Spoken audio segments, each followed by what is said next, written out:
est-ce que la disponibilité que vous voulez mettre au service du client est patente? Est-ce qu'elle est visible? Est-ce qu'elle est palpable? Est-ce qu'elle est visible? Il ne faut pas dire de toute façon je vais lui faire ce qu'il veut. Et l'air ne montre pas ça. Il faut que ça se voit. Parfois, on est en train de servir le client, mais il ne sait pas que c'est son travail qu'on fait.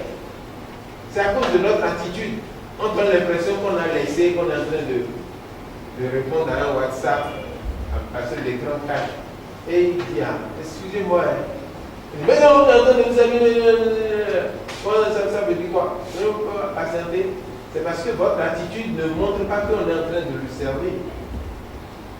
Donc il ne faut pas s'enflammer. Il faut souhaiter du ouais, on s'occupe de vous. Ne vous inquiétez pas, ça va aller. Mais c'est parce qu'on est souvent comme ça. Quand vous êtes comme ça, le client croit qu'on ne s'occupe pas de vous. Comment on doit être? On doit être penché vers l'avant. On doit être penché vers l'avant. Et là, le client se dit, bon, c'est pour nous qu'on travaille. Mais j'ai des choses importantes à vous dire.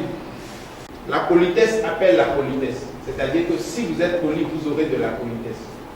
Il y a des bagarreurs, des gens qui aiment être en difficulté avec le service. Et ils viennent pour ça. Dès qu'ils trouvent une occasion, ça s'enflamme. Le type n'avait pas envie de payer avant. Il vient pour payer et il y a un incident. Alors il va insulter, il se dit que c'est la monnaie. C'est la monnaie de son paiement. Il aura insulté l'argent. Il ne faut pas créer ça. Le sourire et la gentillesse. Le sourire appelle le sourire. La gentillesse appelle la gentillesse. C'est-à-dire, si vous voulez que le client soit correct, souriez-lui lorsqu'il vient. Même s'il était énervé, ça va le casser. D'accord? On dit qu'entre le client et vous, une relation doit être tissée. Qui est le tresseur de cette relation? C'est nous. N'attendez pas que ce soit le client qui crée la relation.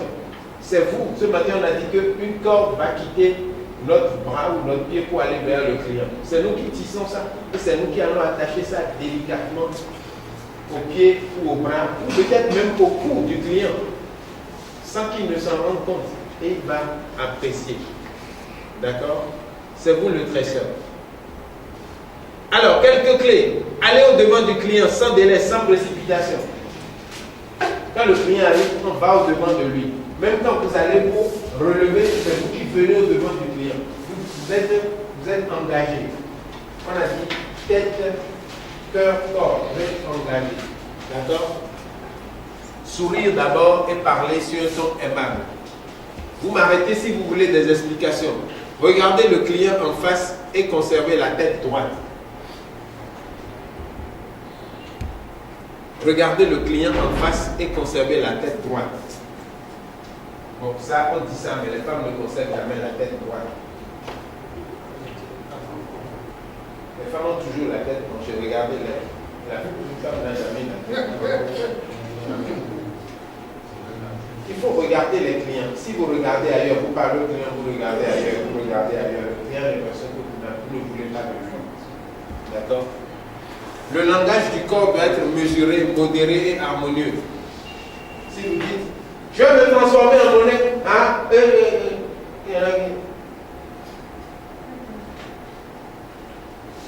quand on est dans le domaine professionnel, les mains ne doivent jamais dépasser la largeur du corps.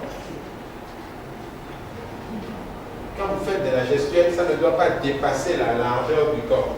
Là, déjà, vous allez créer des problèmes. Là où je suis, là, ça va déjà créer des problèmes.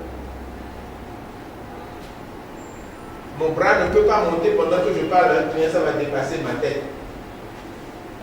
Parce qu'il y a des langages, le corps de l'autre, le cœur de l'autre, l'esprit de l'autre perçoit ça. Et ce n'est pas positif. Il faut qu'il y ait de la gestuelle, mais la gestuelle doit être là. Ça ne peut pas dépasser. Si ça dépasse, c'est comme si vous vous énerviez. Donc faites attention à ça. Alors, afficher une attitude confiante, aimable et polie. C'est pas compliqué. Démontrer d'une attention et d'une disponibilité patente. Je fais attention, j'écoute. Je ne regarde pas ailleurs pour que le client dise pardon, vous entendez ce que je dis? Oui, monsieur, je ne suis pas sûr. Si vous ne montrez pas que vous entendez, comment je suis obligé de poser la question? Il parle. Vous ne dites pas ah bon, ah, c'est pas vrai. Vous comprenez? Il faut parler dedans. Comme ça, il sait que vous êtes en train de l'écouter. Il y en a qui se taisent, qui regardent ailleurs, qui font les chefs. Et ça, c'est pas bien. Optez pour des mots simples, clairs, surtout dans les zones où en ayant un client, on n'est pas sûr qu'il comprend tout. Il faut utiliser des mots simples pour ne pas le fatiguer avec les termes techniques.